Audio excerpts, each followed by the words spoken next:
वबरकातुहू। बिस्मिल्लाहिर्रहमानिर्रहीम। अल्हम्दुलिल्लाहि रब्बिल आलमीन वस्सलातु वस्सलामु अला सय्यिदिल मुरसलीन नबिय्यिना मुहम्मद व अला आलिहि व सहबिहि अजमाइन, अम्मा बाद। फ़क़द क़ालल मुअल्लिफ़ु रहिमहुल्लाहु तआला किताबुल इत्क़ व नबी हुरैरा रज़ियल्लाहु अन्हु क़ाल क़ाल रसूलुल्लाह सल्लल्लाहु अलैहि वसल्लम अय्युमा इम्रिइन मुस्लिमिन आतक़ इम्राअन मुस्लिमा इस्तनक़ज़ल्लाहु बिकुल्लि उज़्विन मिन्हु उज़्वन मिन्हु मिनन नार, मुत्तफ़क़ुन अलैहि। व लित्तिरमिज़ी व सह्हहहु अन अबी उमामता व अय्युमा इम्रिइन मुस्लिमिन आतक़ इम्राअतैनि मुस्लिमतैनि कानता फ़िकाकहु मिनन नार। व लिअबी दाऊद मिन हदीस काब बिन मुर्रा व अय्युमा इम्राअतिन मुस्लिमा आतक़त इम्राअतन मुस्लिमा कानत फ़िकाकहा मिनन नार। মহান আল্লাহর সমস্ত প্রশংসা যে আল্লাহ রাব্বুল আলামিন তার নৈকট্য লাভের জন্য, তার সান্নিধ্য অর্জনের জন্য বিভিন্ন ইবাদত বা নেক আমলের রাস্তা দেখিয়েছেন শেষ নবী মুহাম্মদ সাল্লাল্লাহু আলাইহি সাল্লামের মাধ্যমে। তার মধ্যে একটি আল্লাহর নৈকট্য লাভের উপায় হচ্ছে কৃতদাস স্বাধীন করা, কৃতদাস বা দাসীকে স্বাধীন করা। এটা এমন একটি অধ্যায় বা চ্যাপ্টার কোরআন এবং হাদিসের, যা কোরআনে কারিমে বর্ণিত হয়েছে আর হাদিসে অনেক হাদিস রয়েছে এই মর্মে, যেটা এখন শুধু শুনলে শোনা হবে, পড়লে পড়া হবে, কিন্তু আমলের কোনো সুযোগ নেই, আমলের কোনো সুযোগ নেই। কারণ কৃতদাস বা কৃতদাসী আসার যে পন্থা বা রাস্তা সেটা বন্ধ আছে। সেটা হচ্ছে জিহাদ ফি সাবিলিল্লাহ। যখন ফি সাবিলিল্লাহ শরীয়ত সম্মত জিহাদ হবে, আজকাল তো জিহাদ অনেকে করছে, কিন্তু শরীয়ত সম্মত কোনোটাই জিহাদ নাই। মুসলিম শাসকের নেতৃত্ব ছাড়া ইসলামে কোনো জিহাদ নেই। তো যখন মুসলিম শাসকের নেতৃত্বে জিহাদ হবে, আর সেটা হওয়ার জন্য মুসলিমদের শক্তিশালী হওয়া লাগবে। মুসলিম কমজোর থাকলে তো মক্কায় যেমন রাসূলুল্লাহ সাল্লাল্লাহু আলাইহি ওয়াসাল্লাম ছিলেন সেই অবস্থার মতো, আর মক্কায় কাফেররা যদি কোনো মুসলিমকে মারধর করত বা মেরে ফেলে দিত, তবুও নিষেধ ছিল প্রতিশোধ নেওয়া, প্রতিশোধ নেওয়া পর্যন্ত নিষেধ ছিল। জি হ্যাঁ, প্রতিক্রিয়া দেখানো নিষেধ ছিল। এই জন্য আপনারা জানেন যে মক্কায় অনেক সাহাবী নির্যাতনের শিকার হয়েছেন, বরং অনেকে শহীদ হয়েছেন। আম্মারের মা সুমাইয়া রাদিয়াল্লাহু তাআলা আনহা প্রথম ইসলামের শহীদ হচ্ছে নারী। তার পিতা ইয়াসির রাদিয়াল্লাহু আনহু তিনি শহীদ। চোখের সামনে জুলুম অত্যাচার হচ্ছে, কিন্তু রাসূলুল্লাহ সাল্লাল্লাহু আলাইহি ওয়াসাল্লাম পর্যন্ত কিছু বলতে পারছেন না, প্রতিবাদ করতে পারছেন না, কারণ মুসলিম অত্যন্ত দুর্বল। জি, তো মুসলিম জাতির বর্তমান যুগে ইমান ইসলাম থেকে দূরে সরে যাওয়ার জন্য, ইমানি শক্তি হারিয়ে দেওয়ার জন্য দুনিয়াবী শক্তিও আল্লাহ কেড়ে নিয়েছেন, পার্থিব শক্তিও কেড়েছে, যার ফলে মার খেলেও প্রতিবাদ করার ক্ষমতা নেই। মার খেলেও প্রতিবাদ করার ক্ষমতা মুসলিমরা হারিয়ে ফেলেছে, প্রতিক্রিয়া দেখাবার ক্ষমতা হারিয়ে ফেলেছে, প্রতিশোধ নেওয়ার ক্ষমতা হারিয়ে ফেলেছে। যখন এই রাস্তা বন্ধ হয়ে গেছে, আমরা কমজোর, তখন দাস দাসী স্বাধীন করার বিষয়টিও এখন স্থগিত। এই একটি অধ্যায় কিতাবুল ইত্ক বুলুগুল মারামে আছে। হাফেজ ইবনে হাজার রহমতুল্লাহ আলাইহি 852 হিজরিতে ইন্তেকাল করেছেন, এখন 1441, তাই না? তার মানে 8 আর 6 14, 8 আর 6 600 বছর আগে, বেশি আগে না, কিন্তু হাফেজ রহমতুল্লাহ আলাইহির জামানা মিশরের তিনি প্রধান বিচারপতি ছিলেন। সেই যুগে কাজীউল কোজাত বলা হয়তো, যদি কাজীউল কোজাত বলাতে শিরকের গন্ধ আছে। রাইসুল কোজাত, এই জন্য সৌদি আরব তৌহিদের দেশ, এখানে প্রধান বিচারপতিকে রাইসুল কোজাত বলা হয়, কাজীদের প্রধান রাইস। আর কাজীউল কোজাত এর শাব্দিক অর্থ হচ্ছে বিচারপতিদের বিচারপতি, বিচারকদের বিচারক। শব্দটি শিরকি শব্দ, একসময় মোগল আমলে ব্যবহার হইতো ভারত উপমহাদেশে, যে ভারতবর্ষের প্রধান যিনি বিচারপতি হতেন তাকে কাজীউল কোজাত বলা হতো। উসমানী খেলাফত, তুর্কিদের খেলাফত যুগে কাজীউল কোজাত বলা হয়তো প্রধান বিচারপতিকে। আর কাজীউল কোজাত মানে তো বুঝলেন কি? বিচারকদের বিচারক, বিচারকদের বিচারক। যিনি প্রধান বিচারপতি তাকে কাজীউল কোজাত। কাজী এক বচন আর কোজাত বহু বচন। গোটা দেশে যত বিচারপতি রয়েছে সমস্ত বিচারপতির উনি হচ্ছেন প্রধান বিচারপতি, কাজীউল কোজাত। আর রাইস মানে হচ্ছে প্রধান, আর কোজাত মানে হচ্ছে বিচারপতিগণ বা বিচারকগণ। তো বিচারপতিগণের বা বিচারপতিদের প্রধান, এতে শিরক নেই। একজন প্রধান লাগবে, হেড লাগবে, উনি হেড। যেমন রাইসুল মুদাররিসিন, শিক্ষকদের প্রধান, হেড শিক্ষক। হ্যাঁ, রাইসুদ্দোয়াত, অনেক দায়ী আছে, ধরেন এক বিঘা, তখন দায়ীদের প্রধান দায়ী, অসুবিধা নেই ভাষাতে। কিন্তু বিচারকদের বিচারক কে? আল্লাহ। এটা হচ্ছে তৌহিদ।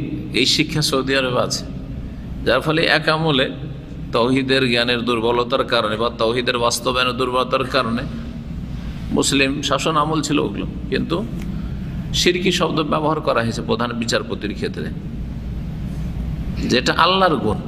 সবার বিচার যিনি করতে সক্ষম তিনি হচ্ছেন আল্লাহ। যতই বড় আপনি শক্তিশালী হয়ে যান না কেন, আপনার বিচারক আল্লাহ। আপনি সারা দুনিয়ার বিচার করছেন, আপনার বিচারক আল্লাহ।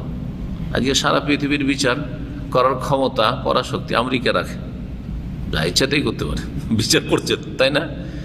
কিন্তু তারও বিচারক আল্লাহ রাব্বুল আলামিন। জি হ্যাঁ, বিচারক আল্লাহ রাব্বুল আলামিন।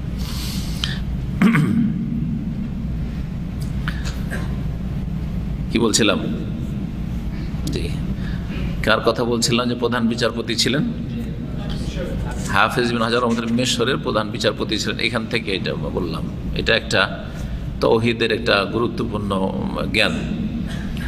এরকম ইমাম আবু ইউসুফ রহমতুল্লাহ আলাই, ইমাম আবু হানিফার সবচেয়ে বড় যিনি ছাত্র, সবচেয়ে বড় ছাত্র, উনিও একজন বড় ইমাম, ইমাম আবু ইউসুফ, নাম শুনেছেন তো? উনি এদের আমলে, কি বলছে, আব্বাসী খেলাফতের আমলে, আব্বাসী খেলাফত অনেক শক্তিশালী খেলাফত, ওমাইয়াদের খেলাফতের পরে, আর ওমাইয়াদের আগে খোলাফায়ে রাশেদিন, চার খলিফার পরে ওমাইয়া বংশ, আর ওমাইয়া বংশের পরে দীর্ঘ সময় ধরে কয়েকশো বছরের খেলাফত হচ্ছে আব্বাসী খেলাফত। নবী সাল্লাল্লাহু আলাইহি ওয়াসাল্লামের চাচা আব্বাস রাদিয়াল্লাহু বংশের, সেজন্য তাদেরকে আব্বাসী বলা হয়। তো আব্বাসী খেলাফতের রাজধানী ছিল কোথায়? কোথায়? ইরাকে তো, কিন্তু ইরাকের কোন শহরে? না, হ্যাঁ, বাগদাদ। মাশাআল্লাহ, বাগদাদ হচ্ছে রাজধানী। বর্তমান যে রাজধানী সেটাই রাজধানী ছিল আব্বাসী খেলাফতের যুগে। আলী রাদিয়াল্লাহু যুগেও তো ইরাকের রাজধানী ছিল, কিন্তু কোন শহর ছিল? তখন বাগদাদ জন্মেইনি, বাগদাদ বলে কোনো শহরই ছিল না। কি ছিল? কুফা। মাশাআল্লাহ, কুফা। জি। আর উমাইয়া বংশের রাজধানী কোথায় ছিল? যেখানে মুআবিয়া রাদিয়াল্লাহু তাআলা তার আগে গভর্নর ছিলেন। শাম দেশের বড় শহর দামেস্ক। মাশাআল্লাহ, দামেস্ক। জি, বর্তমান শাম দেশে যে সিরিয়ার রাজধানী দামেস্ক। তার আগে কোথায় রাজধানী ছিল? খলিফা রাশেদিনের যুগে, আবু বকরের যুগে, ওমরের যুগে, ওসমানের যুগে এবং আলী রাদিয়াল্লাহু প্রথম যুগে। তারপরে তিনি চলে গেলেন কুফায়। তো আবু ইউসুফ রহমতুল্লাহ আলাইকে, ইমাম আবু হানিফার যে ছাত্র ইমাম, তিনি দীর্ঘ সময় ধরে প্রধান বিচারপতি ছিলেন। তো তখনও আব্বাসী যুগে কাজীউল কোজাত বলা হইত। কাজীউল কোজাত, যদিও টেনে টুনে অর্থ ঠিক করতে পারেন যে মানুষের মধ্যেকার যে বিচারক আছে ওই বিচারকদের বিচারক উনি, কিন্তু না, আসলে ওদের শিরকের গন্ধ আসছে। আপনি শিরকি বিশ্বাস নিয়ে নাই বলুন, কিন্তু শিরকের একটা গন্ধ আসছে। কতগুলি শব্দ আছে যেগুলোতে শিরকের গন্ধ আসে, সেগুলি পরিত্যাগ করতে হবে। এটা হচ্ছে আপনার তৌহিদের দাবি। তৌহিদের দাবি যেমন বালাগাল ওলা বে কামালেহি, টেনে টুনে তো অর্থ ঠিক করতে পারবেন, কিন্তু এতে শিরকের গন্ধ। সুফিরা এটা তৈরি করেছে, বেদাতিরা, আর বেদাতির মধ্যে শিরক আর তৌহিদের কোনো জ্ঞান নাই, পার্থক্য নেই, যার ফলে বালাগাল ওলা বে কামালেহি, নবী সাল্লাল্লাহু আলাইহি ওয়াসাল্লাম সুউচ্চ স্থানে পৌঁছেছেন তার কামাল দ্বারা, মানে তার যোগ্যতা দ্বারা। তার যোগ্যতা দ্বারা মানে আল্লাহর রহমত দ্বারা, আল্লাহর রহমত দ্বারা। তাহলে তৌহিদের জ্ঞান থাকবেন, আল্লাহর রহমতে এত দূরে পৌঁছেছেন, এত উঁচাই পৌঁছেছেন। কিন্তু যখন তৌহিদের জ্ঞান নেই তখন বেকামালহি, তার কামাল দ্বারা, তার মধ্যে কামাল কিছু ছিল অবশ্যই, কারণ সৃষ্টিগতভাবে সবচেয়ে ভালো মানুষ ছিল, এটা হচ্ছে তার কামাল, কিন্তু সেটাও আল্লাহর দেওয়া, সেটাও আল্লাহর দেওয়া। আর নবুয়ত যে তিনি পেলেন, রসুল হলেন, শেষ রসুল হলেন, এটা তো মানুষ নিজে মেহনত করে ইবাদত করেও পাবে না, এটা আল্লাহর স্পেশাল দান। তাহলে বালাগাল ওলা বে কামালি বলা জায়েজই নয়, বেদাতি কথা, শিরকের গন্ধ আছে, কথা বলছে। তো এই হচ্ছে বালাগাল ওলা বে কামালি। তো এইরকম অনেক বেদাতি কথা অথবা শিরকের গন্ধ আছে এমন কথাবার্তা আমাদের সমাজে প্রচলিত আছে, যার মধ্যে কাজিউল কোজাত এটা বলা। তো ইবনে হাজার রহমতুল্লাহ আলাইহির যুগ আজকে থেকে 600 বছর আগে, তখনও কিন্তু দাসদাসী ছিল, দাসদাসী ছিল, কারণ ওই রাস্তা খোলা ছিল। সেই জন্য যে কথা বলছিলাম, মুসলিমরা কখন কমজোর হয়ে গেল, যখন ইংরেজরা সারা পৃথিবী দখল করে ফেলল আর মুসলিমরা দেশের পর দেশ হারাতে শুরু হলো, বা মুসলিমদেরকে বিভক্ত করে দেওয়া হলো, ছোট ছোট করে একটা দেশ ওদেরকে দিয়ে দেওয়া হলো, তখন থেকে দুর্বল হয়ে গেল। বড় ইতিহাস আছে। তার আগে ইমান দুর্বল হয়ে গেছে, ইসলাম থেকে দূরে সরে গেছে, তখন এগুলো কারণ পয়দা হয়েছে। কারণগুলো কে পয়দা করেন? আল্লাহ। যে ইংরেজরা সারা পৃথিবী দখল করবে, ভারতটা দখল করবে, তাই না? এই যে পরিস্থিতিটা তৈরি কে করেন? নিয়ন্ত্রণ করছে আল্লাহ রাব্বুল আলামিন। তার আগে তাহলে আমরা ইমান ইসলাম থেকে দূরে সরে গেছি, যখন দূরে সরে গেছি তখন আল্লাহ ইংরেজদেরকে আমাদের চাপিয়ে দিয়েছে। যতক্ষণ ফিরবো না ততক্ষণ কোনো না কোনো জালেম আমাদের উপরে চেপেই থাকবে। ইংরেজরা চলে গেল, ভারতের কট্টরপন্থী হিন্দুরা RSS এরাকে চাপিয়ে রেখেছে, যার ফলে আজকে জুলমের শিকার মুসলিমরা।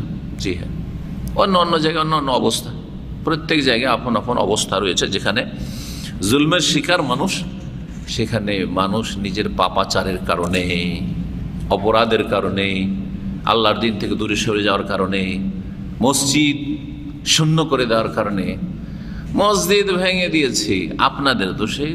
কারণ আপনারা যে মসজিদগুলো আছে সেই মসজিদগুলো অনাবাদ করে দিয়েছে, বিরান করে দিয়েছেন। কয়জন নামাজ পড়ে? ৫% কেন নামাজি না?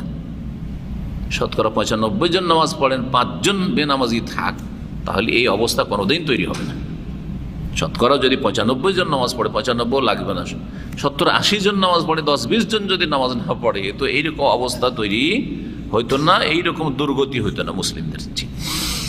তো চলে আসি সরাসরি ওইদিকে। কিতাবুল ইতক, এই পর্ব হচ্ছে কি সম্পর্কে? দাস দাসী, গোলাম বা বাঁধি স্বাধীন করা সম্পর্কে।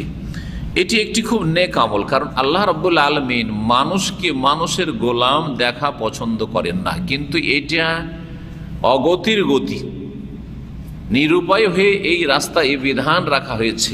কারণ একটা সমাধান লাগবে, সমস্যা আসছে সামনে, সেই সমস্যার একটা সমাধান দিতে হবে। সমস্যার সমাধান কি? নানা রকমের সমাধান আপনি পেশ করতে পারবেন, আপনি একটা আরেকজন আরেকটা, কিন্তু আল্লাহ রাব্বুল আলামিন যে সমাধান দিয়েছেন সেটা হচ্ছে সবচেয়ে বেশি উপকারী সমাধান, ফলপ্রসূ সমাধান। যদি কোথাও যুদ্ধ হয়, তারপরে বেশ কিছু বন্দী আসলো, যখন পরাজিত হলো কোনো এক পক্ষ, তখন বন্দীরা আসলো। এই বন্দীদের সাথে কেমন আচরণটা করা হবে? বন্দীদেরকে কি করবেন? বলবেন যে ধরে নিয়ে এসে তাদেরকে জেলে রাখবো, এটাই না? জেলে রাখবেন, তাহলে আপনাদের জেলে ক্যাপাসিটি লাগবে, সেখানে মানুষের মতো তাদেরকে জীবনযাপনের সুযোগ সুবিধা দিতে হবে। পশু পাখির মতো করে আচরণ করলে হবে না। বোঝা গেছে? মানুষের মতো তাদের সাথে আচরণ করতে হবে, তাদেরকে খেতে দিতে হবে, তাদেরকে থাকার জায়গা দিতে হবে, তাদেরকে একটা সুস্থ পরিবেশ দিতে হবে না? হবে না? না গরু ছাগলের মতো এই জায়গাটুতে আপনি 500 লোককে ঢোকাই দেবেন বা 1000 লোক ঢুকিয়ে দেবেন বা রেখে দেবেন এখানে? যেখানে বসার জায়গা হওয়া মুশকিল, শোয়া তো দূরের কথা। বোঝা গেছে কিনা? ওহী নাজেলের জামানায়, রাসূলুল্লাহ সাল্লাল্লাহু আলাইহি ওয়াসাল্লামের জামানায় এমন কোনো ক্যাপাসিটির ব্যবস্থা ছিল যে 200-500 বন্দী আসলে ওদের কি কোনো জায়গায় রাখা, সুরক্ষিত স্থান রাখা যাবে যেখান থেকে পালাতে পারবে না? হ্যাঁ, না, অসম্ভব।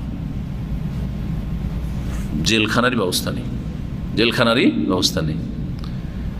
যদি করেন তো আপনি ভাঙাচোরা কিছু তৈরি করবেন, একটা কিছু, সেখান থেকে যে কোনো সময় পালিয়ে যেতে পারে, কোথাও হয়ে যেতে পারে, তাই না? এখনও তো জেল থেকে আসামি পালিয়ে যাচ্ছে, তাই না? তাহলে এখন সমাধান একটা লাগবে। আল্লাহ রাব্বুল আলামিন সমাধান দিলেন যে যারা জিহাদ ফি সাবিলিল্লাহে, হ্যাঁ, জান মালের ঝুঁকি নিয়ে সেখানে অংশ নিয়েছে, তাদের মাঝে এইসব বন্দীগুলোকে ভাগ করে দেবে। কে ভাগ করবে? যিনি আমির হবেন, যিনি সেখানকার দায়িত্বশীল হবেন, যে প্রতিনিধি মুসলিম শাসকের পক্ষ থেকে, ঠিক আছে, নবী সাহেবের পক্ষ থেকে যিনি ওখানে আমির, অথবা নবী কারীম স্বয়ং ভাগ করে দিলেন, নবী সাল্লাল্লাহু আলাইহি ওয়াসাল্লাম থাকলেন, ভাগ করে দেওয়া হলো। যার যেমন তাতে অবদান রয়েছে সেই জেহাদে, ওই হিসাবে ভাগ করে দেওয়া হলো। ভাগে আসলো, কারো কাছে একটা আসলো, কারো কাছে দুটো আসলো, ইত্যাদি ভাগে আসলো। এইভাবে ভাগ করে দিলে তুমি এর সাথে ভালো আছো। ইসলাম শিক্ষা দিচ্ছে যে এই যে বন্দি তুমি নিয়ে গেলে, তোমার এটা দাস হলো অথবা দাসী হলো, এর সাথে ভালো আচরণ করবে, একে খেতে দেবে, একে বস্ত্র দেবে, একে থাকার জায়গা দেবে। কিন্তু এই ব্যক্তি তার স্বাধীনতা, যে মানুষ হিসেবে স্বাধীনতা রয়েছে, স্বাধীন, সে স্বাধীন আর থাকলো না, আজাদ থাকলো না, সে তোমার দাস হয়ে গেল। এখন এ আর মানুষের মর্যাদায় না থেকে পণ্যের মতো হয়ে গেল। পণ্য যেমন কেনা বেচা করা যায়, হস্তান্তর করা যায়, হ্যাঁ, এমনি দিয়ে দেওয়া যায়, তেমনি এমনি কাউকে আপনি গিফট করে দিতে পারেন। আপনার মোবাইল আছে, আপনি বিক্রিও করতে পারেন, আমাকে হাতিয়েও দিতে পারেন, পয়সা নিতেও পারেন, নাও নিতে পারেন, ঠিক না? ঠিক ওই রকমই হয়ে গেল দাস। এই হচ্ছে দাস প্রথা। এই হচ্ছে কি প্রথা? দাস প্রথা। সমস্যা, বন্দীদের সমস্যার সমাধানের জন্য ইসলামে এই দাস প্রথা চালু করা হয়েছে, বুঝছেন? এটা অনেক ভালো, অনেক ভালো। কিসের চাইতে? জুলমের শিকার হওয়ার চাইতে। রাত দিন জুলম অত্যাচার চলছে, বন্দীদের মানবাধিকার পর্যন্ত দেওয়া হয় না, হ্যাঁ, বন্দীদের ওপর শারীরিক আর মানসিক টর্চার চলছে, নির্যাতন চলছে। আজকাল হচ্ছে না? কি করলো মুসলিম বন্দীগুলোকে নিয়ে গিয়ে গন্টানামতে, হলো না? তাহলে আবু গারিবে আহলে সুন্নাতের বন্দীদেরকে এরাকে রাফিজি শিয়ারা কি করলো? জুলম অত্যাচার করলো। আরও যেসব জুলম অত্যাচার হচ্ছে, কি জুলম অত্যাচার হচ্ছে, ওর চাইতে অনেক ভালো জীবন যে কারো দাসী হয়ে বাড়িতে থাকলো, বাণিজ্যতের সাথে থাকলো এবং তার বাড়িতে কাজ করলো। এতে শরীয়তের বেশ কিছু অনেক বিধিবিধান আছে। যা কিছু আয় উপার্জন করবে সেটার মালিক কে হবে? মনিব হবে, যিনি মালিক তিনি হয়ে যাবেন, যতদিন পর্যন্ত স্বাধীন না হতে পারে। বন্দী হয়ে গেল, ওর একটা কারণ সৃষ্টি হয়ে গেছে সেই জন্য। কিন্তু আল্লাহ রাব্বুল আলামিন চান না যে সারা জীবন এইরকম সে কি থেকে যাক, গোলাম থেকে যাক, হ্যাঁ, বরং সে এই গোলামি থেকে মুক্ত হোক। এর জন্য বিভিন্ন পন্থা অবলম্বন করা হয়েছে শরীয়তের বিধিবিধানে। বিভিন্ন অপরাধের ক্ষেত্রে, অন্যায়ের ক্ষেত্রে আপনার কাফফারা হচ্ছে এই অন্যায় থেকে আপনার মুক্ত হওয়ার তরিকা হচ্ছে আপনি কি করবেন? কাফফারা দেবেন। কাফফারাতে আপনাকে কখনো এটা না পারলে এটা, এটা না পারলে এটা। প্রথমখানি বলা হয় ফাতাহরিরু রাকাবা, গোলাম আজাদ করে তুমি মুক্ত হবে। বুঝা গেছে না? তো গোলাম আজাদ কয়েকটি ক্ষেত্রে কাফফারা হচ্ছে গোলাম আজাদ করার। উদ্দেশ্যটা কি? উদ্দেশ্য হচ্ছে যে এই গোলামগুলো সারা জীবন যেন গোলাম না থাকে। বিভিন্নভাবে এইরকম যখন অবস্থা তৈরি হবে, কারো কাফফারা লাগবে, তখন আজাদ করে দিকে, এইভাবে আজাদ হয়ে যাবে, আপনার মতো আমার মতো স্বাধীন হয়ে যায়। এটা হচ্ছে উদ্দেশ্য। বিষয়গুলো বুঝছেন না? বুঝছেন না? সূক্ষ্ম জিনিস কিন্তু বোঝার চেষ্টা করবেন। এইভাবে আল্লাহ রাব্বুল আলামিন গোলামকে সারা জীবন গোলাম দেখতে চান না, তাদেরকে আজাদ করার ব্যবস্থা করেছেন। গোলামের দলিল কোরআনে কারিমে রয়েছে, ফাতাহরিরু রাকাবাতি মুমিনা, মুমিন গোলামকে স্বাধীন করবে। কখনো এমনি শুধু গোলাম বলা হয়েছে, মুমিন হোক আর মুমিন নাই হোক, মুসলিম হোক আর অমুসলিম হোক, স্বাধীন করবে। হাদিসের বিভিন্ন ফজিলতে উৎসাহিত করা হয়েছে। কাফারা ছাড়াও এমনি আপনার পয়সা আছে, আপনি সাদকা করবেন, কাউকে খেতে দেবেন, জনকল্যাণমূলক কাজ করবেন, কাউকে পানির ব্যবস্থা দেবেন, কারো বাড়ি ঘর করে দেবেন, কারো চিকিৎসা দেবেন। আর একটা নেকির রাস্তা হচ্ছে কোন গোলামকে কিনে আপনি আজাদ করে দেবেন। আবু বকর রাদিয়াল্লাহু তাআলা আনহু যখন বেলালকে গোলাম অবস্থায় পেলেন আর তার মালিক বেলালের ইসলাম গ্রহণের কারণে বড়ই নির্যাতন করছে, জুলম অত্যাচার করছে, জালেম কাফের, তখন মালিকের সাথে কথা বলেন, দেখো তুমি একে এত মারধর করছো আর তোমার কথা তো শুনছে না, শুনবেও না, তার অন্তরে ইসলাম ঢুকে গেছে, তুমি এক কাজ করো, কত পয়সা নেবে বলো, আমি পয়সা দিয়ে দিচ্ছি, একে আজাদ করতে। আজাদ হয়ে গেলে আর মারধর করতে পারবে না, তোমার আর গোলামিতে থাকলো না, তোমার অধীনে থাকলো না। যা মন চাইলো, পয়সা চাইলো, সব পয়সা দিয়ে দেন, আবু বকর রাদিয়াল্লাহু তাআলা আনহু আজাদ করে দিন, আল্লাহ সন্তুষ্টি দেন। জি, শুধু তাকে না, এইভাবে অনেক গোলামি তিনি মক্কায় আজাদ করেছেন। কিসের জন্য? ইসলাম গ্রহণ করেছে, যার কারণে মালিকের পক্ষ থেকে জুলমের শিকার হচ্ছে।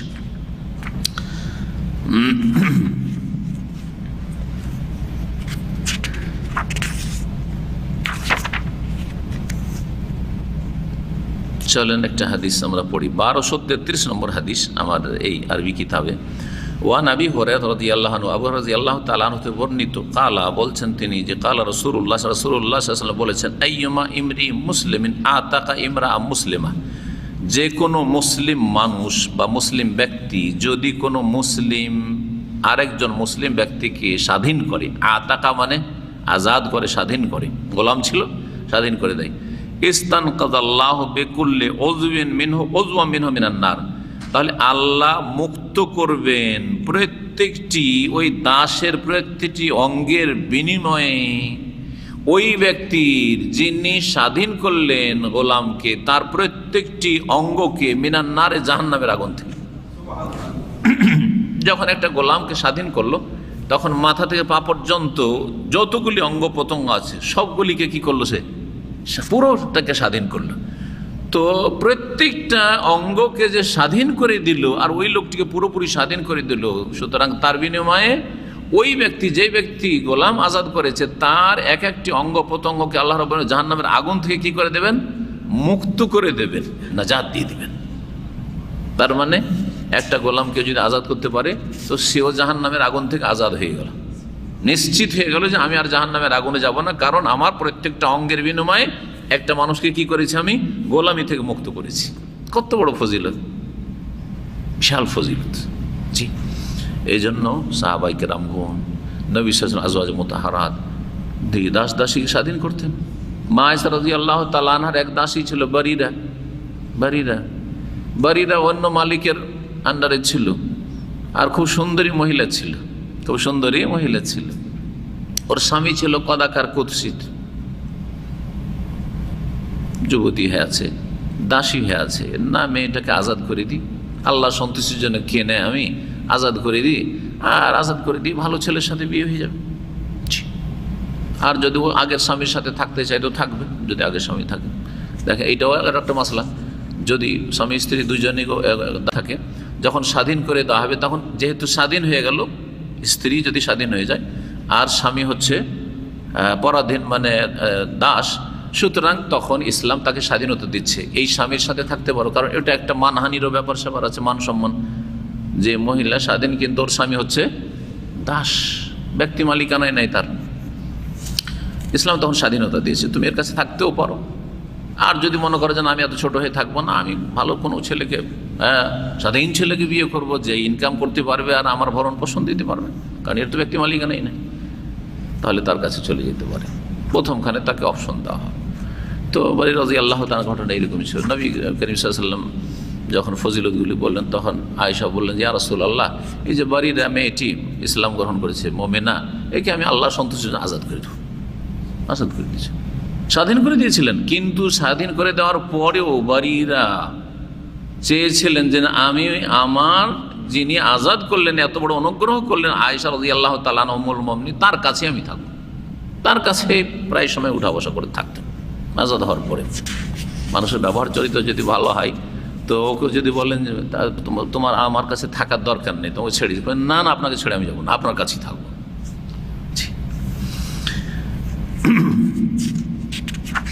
এই ছিল হাদিস, মুত্তাফাক বুখারী মুসলিমের হাদিস। তিরমিজিতে রয়েছে এবং তিরমিজি হাদিসটিকে সহিহ বলেছেন, আবু উমামা থেকে বর্ণিত, কাছাকাছি একটু শব্দের পার্থক্য বা বাক্যের পার্থক্য। ওয়া আইয়ুমা ইমরি মুসলিমিন, যে কোনো মুসলিম মানুষ, ইমরুন মানে পুরুষ মানুষ, যে কোনো মুসলিম মানুষ, মুসলিম পুরুষ, আতাকা ইমরাতাইন মুসলিমাতাইন, দুইজন মুসলিম রমণীকে যদি স্বাধীন করে, দাস মুক্ত করে দেয়, কানাতা ফিকাকাহু মিনান নার, তাহলে তার মুক্তির মাধ্যম ওসিলা হয়ে যাবে জাহান্নামের আগুন থেকে।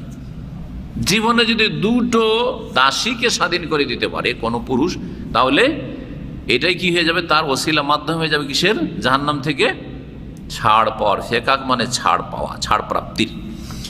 আবু দাউদে হাদিস রয়েছে কাব বিন মুররা সাহাবী রাদিয়াল্লাহু তাআলা আনহু থেকে, ওয়া আইয়ুমা ইমরাতি মুসলিমাতিন, শুধু এটা পুরুষের সাথে খাস না, যে কোনো মুসলিম নারী, একজন মুসলিম নারী, পয়সা আছে, আল্লাহ সন্তুষ্টির জন্য, পরকালের মুক্তির জন্য, জান্নাত লাভের জন্য কি করলো, আতাকাত ইমরাআতা মুসলিমা, আর একজন মুসলিম রমণীকে দাসমুক্ত করে দিল, আজাদ করে দিল, স্বাধীন করে দিল, কেনে নিয়ে। কিনে নিল যদি অন্যের কাছে থাকে, আর নিজের কাছে থাকলে, দেখো তুমি আমার কাছে আছো, আমারই তুমি দাসী, কিন্তু আর দাসী করে তোমাকে রাখবো না, তোমাকে দাস করে রাখবো না, আল্লাহ সন্তুষ্টির জন্য তোমাকে ছেড়ে দিলাম, এখন তুমি স্বাধীন করে খাও, তোমার ইনকাম আমার নয়, এখন তুমি একজন স্বাধীন মানুষ আমার মতো। এটাও করতে পারে, নিজের কাছে থাকলে নিজেই স্বাধীন করে দিল, আর অপর কাছে থাকলে তাকে খরিদ করে তার মূল্য দিয়ে, মালিক যদি এমনি ছাড়তে না ছেড়ে, প্রথম বললো সুপারিশ করে, তুমি একে ছেড়ে দাও, যে না না না আমার দরকার আছে, আমি কেন ছাড়বো, আমার প্রয়োজন আছে, ধন সম্পদের মতো। তো ঠিক আছে, তার কত দাম নেবে নাও, বলছে এত টাকা মূল্য নেবো, অসুবিধা নেই, নাও, আমি স্বাধীন করে দিলাম। যে কোনো মুসলিম মহিলা যদি আরেকজন মুসলিম মহিলাকে স্বাধীন করে দেয়, কানাত ফিকাকাহা মিনান নার, এই একজন মুসলিম মহিলাকে স্বাধীন করার জন্য তার জন্য ছাড় প্রাপ্তি হয়ে যাবে জাহান্নামের আগুন থেকে, সে জাহান্নামের আগুন থেকে মুক্তি পেয়ে যাবে। এ হচ্ছে হাদিস যা এখানে উল্লেখ করেছেন হাফেজ ইবনে হাজার রহমতুল্লাহ আলাইহি। বলছিলাম যে বিভিন্ন কাফারাগুলিতে আল্লাহ রাব্বুল আলামিন গোলাম, দাস অথবা দাসী স্বাধীন করা ফরজ করেছেন, যার মাধ্যমে উদ্দেশ্যটা কি, উদ্দেশ্য হচ্ছে এর মাধ্যমে মানুষ যে কিছু দাসত্বের জীবন যাপন করছে, গোলাম হয়ে আছে বা দাসী হয়ে আছে, এইরকম না থাকে, এরকম না, দাস মুক্ত হয়ে যায়। এটা হচ্ছে আল্লাহ রাব্বুল আলামিনের উদ্দেশ্য, যে কিছু নেক বান্দাদের মাধ্যমে অথবা তাদের কোনো অপরাধ হয়েছে, সেই অপরাধের কাফারা হিসাবে এগুলিকে আজাদ করে দিয়ে সমাজে আর কোনো যেন দাস না থাকে। জি, কারণ দাস হওয়াটা হচ্ছে একটা বিশেষ পরিস্থিতিতে মানুষ দাস হয়ে গেছে, কিন্তু আল্লাহ চান না যে চিরকাল কেউ দাসী হয়ে থেকে যাক। তার মধ্যে ভুলবশত যদি হত্যা করে, ইচ্ছে করে মারেনি কিন্তু অনিচ্ছাকৃত তার দ্বারা কোনো ব্যক্তি কি হয়ে গেছে, খুন হয়ে গেছে, তার কাফারা সম্পর্কে আল্লাহ বলেছেন, কোরআনে কারিমে রয়েছে, হ্যাঁ কি রয়েছে, ওমা কানা লিল মুমিন আন ইয়াকতুলা মুমিনান ইল্লা খাতান ওমান কাতালা মুমিনান খাতান ফাতাহরিরু রাকাবাতি মুমিনা ওয়া দিয়াতু মুসাল্লামাতুন ইলা আহলি ইল্লা ইয়াসাদ্দাকু, যদি এটা না পারে তখন 2 মাস একবারে একটানা বিনা বিরতিতে কি করবে, সিয়াম পালন করবে ইত্যাদি, এসব রয়েছে। তাহলে একটা হচ্ছে ভুলবশত হত্যা, মারছিলেন পাখিকে, গুলি আর লেগে গেল মানুষকে, হ্যাঁ, বা গাছে আপনি একটা পাথর মারছিলেন আম পাড়ার জন্য, আর মানুষকে লেগে গেল, আর এমন নাজুক জায়গায় শরীরে লেগে গেল, মারা গেল ইত্যাদি, এরকম বিভিন্ন অবস্থা হইতে পারে।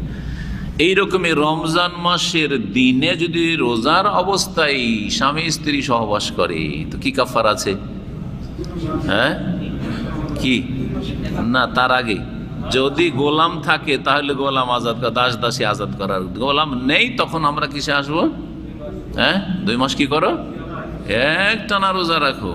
রোজা রাখতে পারবে না, একবারে কমজোর দুর্বল, রোজা রাখতে পারবে না মানে কষ্ট হচ্ছে এটা নয়, কষ্ট তো সবারই হবে। কে বলবে যে আমাকে 2 মাস একটানা রোজা রাখতে খুব মজা লাগে, আছে এমন কোনো লোক দুনিয়া পাওয়া যাবে? কেউ নেই, অবশ্যই কষ্ট আছে। এজন্য এর অর্থ এই নয় যে আমাকে একটু কষ্ট লাগে তাই আমি 60 মিসকিনকে খাওয়াই দেবো, এটা চলবে না। আপনি কমজোর, অসুস্থ থাকেন, হ্যাঁ ক্ষীণ, অথবা খুব ভারী কাজ, আপনাকে মেহনতের কাজ করতে হয়, আপনি সপ্তাহে খুব বেশি তো ছুটির দিনটাই রোজা রাখতে পারবেন, রোদরে কাজ করতে হয়, সুতরাং আপনার দ্বারা 60 রোজা একটানা রাখা সম্ভব নয়, সুতরাং আপনার জন্য তখন চলবে যে আপনি 60 মিসকিনকে খাওয়িয়ে দেন। বোঝা গেছে? জি। আর জেহারের ক্ষেত্রে সূরা মুজাদালা,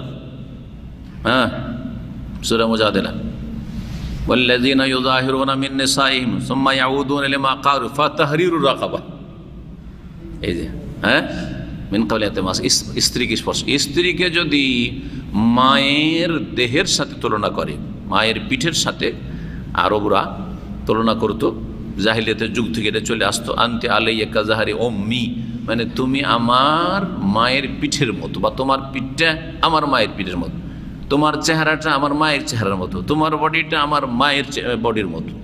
যদি এরকম বলে তাহলে এটা কী হয়ে যাবে?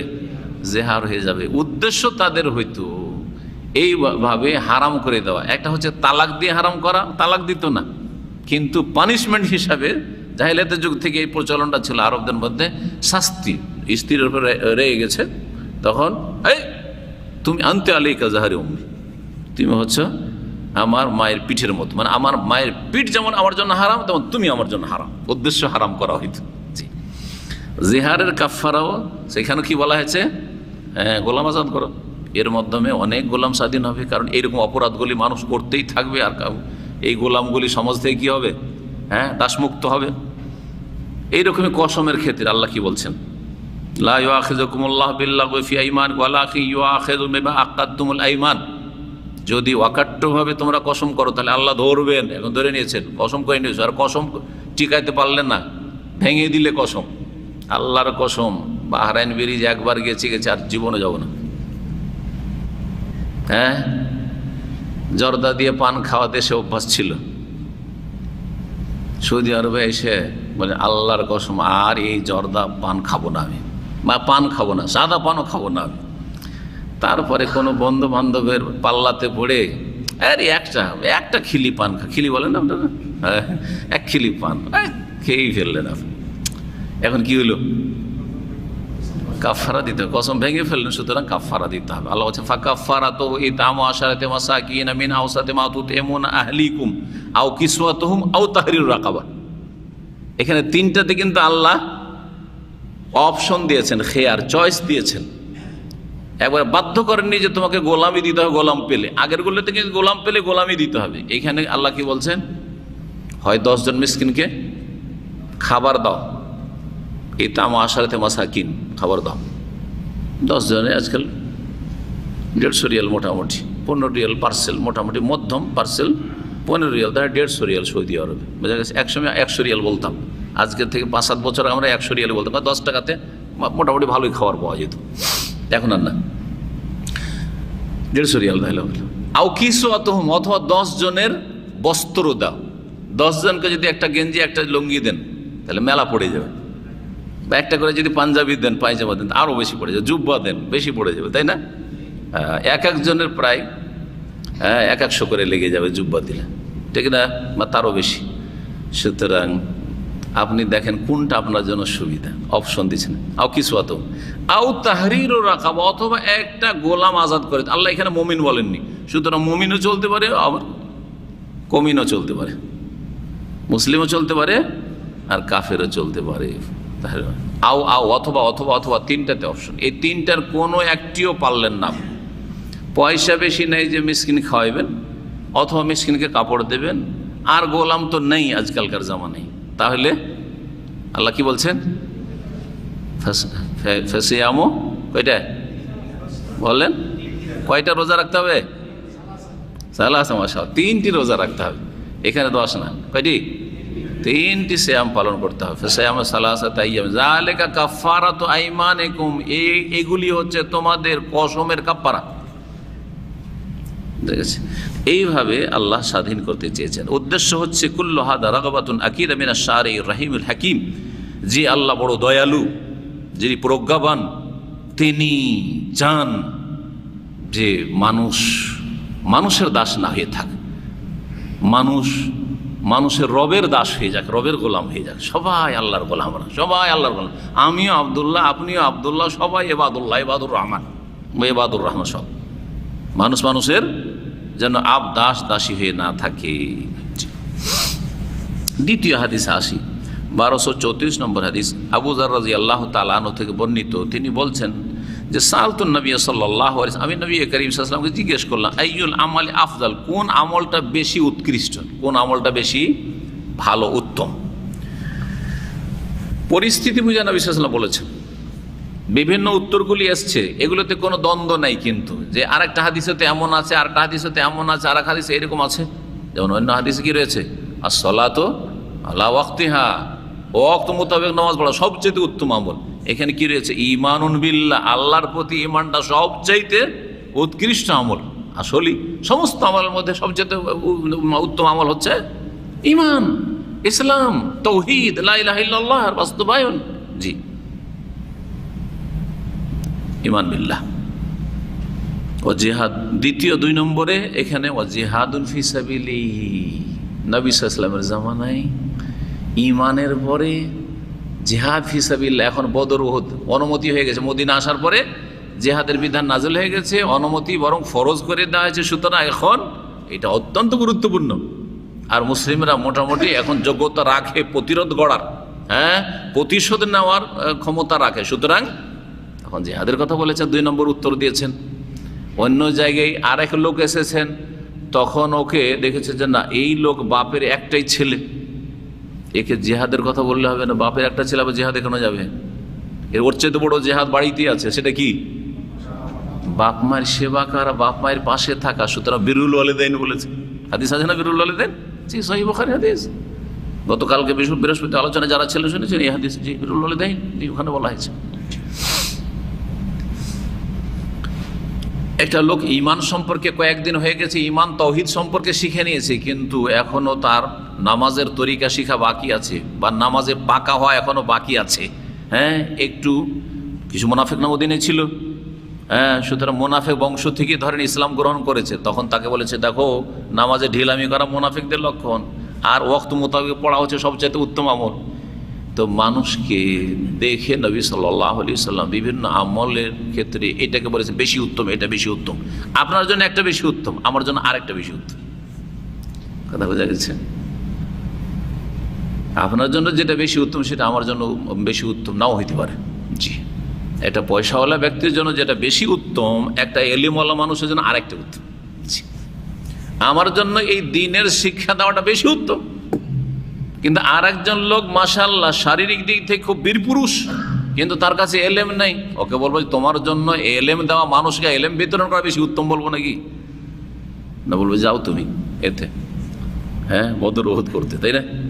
কারণ ওখানে বেশি পারবে আমার চেয়ে বেশি। জি, ক্ষেত্র বিশেষ। এই জন্য নবী সাল্লাল্লাহু আলাইহি ওয়াসাল্লাম এক সাহাবী যখন বললেন যে ইয়া রাসূলুল্লাহ আউসিনি, আমাকে কিছু উপদেশ দেন তো, তখন বলে তুমি রাগ করিও না, রাগ করিও না, 3 বার করিও, রাগ দেখাইও না, রাগ দেখাও না, বারবার করে একটা কথা কেন? কারণ নবী সাল্লাল্লাহু আলাইহি ওয়াসাল্লাম জানতেন যে এই লোকটি খুব রাগী লোক।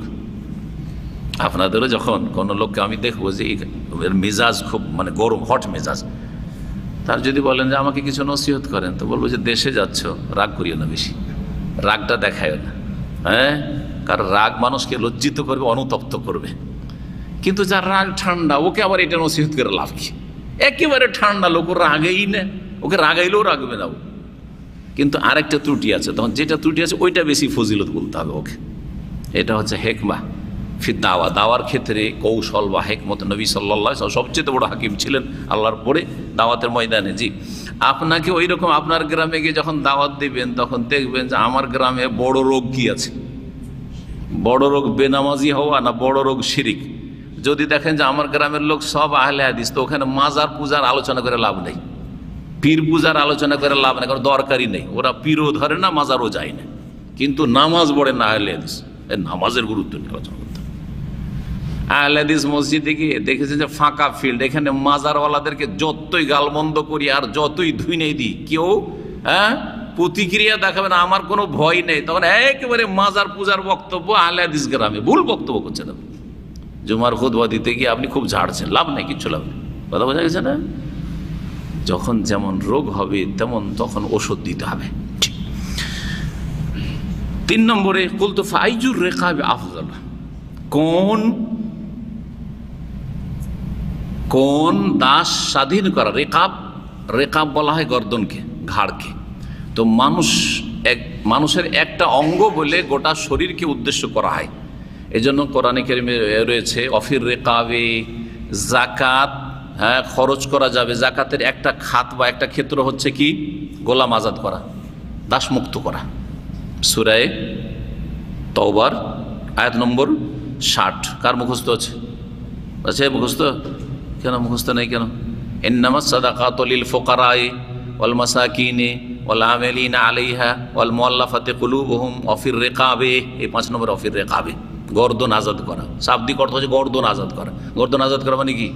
গোলামের গর্দন আজাদ করা। গর্দন বললে গোটা শরীর আজাদ করা, স্বাধীন করা। ওফির রিকাবে ওয়াল গারিমিনা, আর ঋণ মুক্ত করা যারা ঋণী তাদেরকে। আর অফি সাবিলিল্লাহ, আল্লাহর রাস্তায় 7 নম্বরে।